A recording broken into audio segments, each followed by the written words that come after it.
Prof, maaari niyo po bang ipaliwanag sa ating mga kababayan, especially mga insertions sa BICAM, kung bakit hindi nahahalata yung mga nangyaring ganitong uri ng budget na nagkakawala-wala?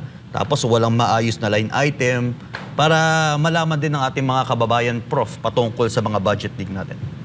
Unang-una po, Sir Franco, nagsisimula ho yan kasi wala hong transparency.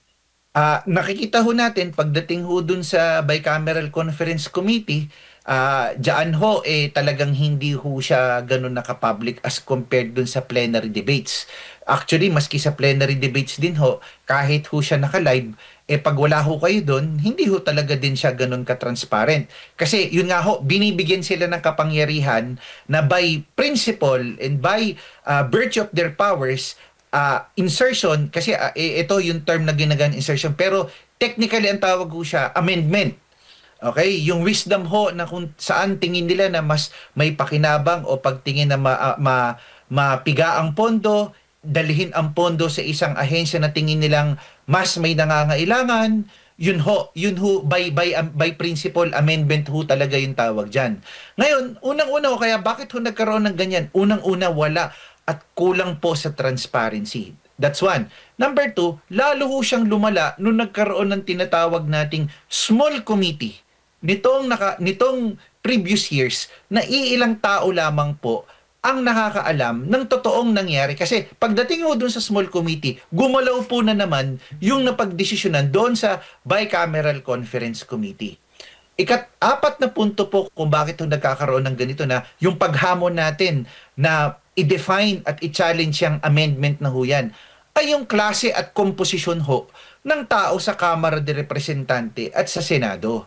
Bagamat demokratiko ho tayo at lagi ho nating panawagan, pinibigyan tayo ng kapangyarihan na pumili sa kada eleksyon. Pero ang tanong, yun hong klase ng atin hong mga representante at mga mambabatas na pinipili po at nasa harapan po natin. Wala ho tayong maayos na partido politikal.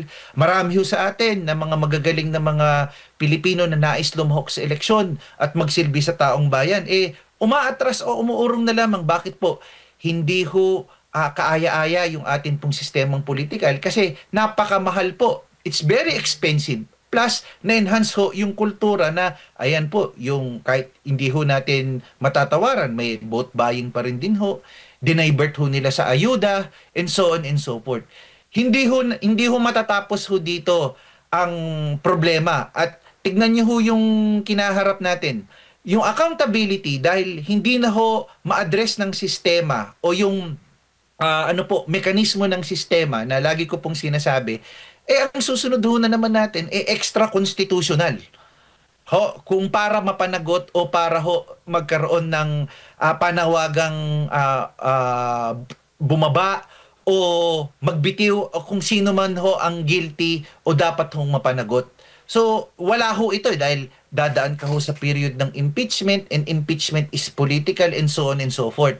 So, mekanismo po at sistema ho itong problema natin na kung halimbawa man po may pagbabagong malaki na maganap ho sa ating bansa ngayon o sa mga susunod na panahon, isaalang-alang ho natin na baguhin natin ang atin pong sistema upang mas magkaroon tayo ng mekanismo na kung meron man ho tayong problema sa accountability ay madali ho nating mapanagot yung atin pong mga mambabatas o kung sino man pong mga politikong nandyan po sa harap natin at may mekanismo po tayong madaling magpalit po.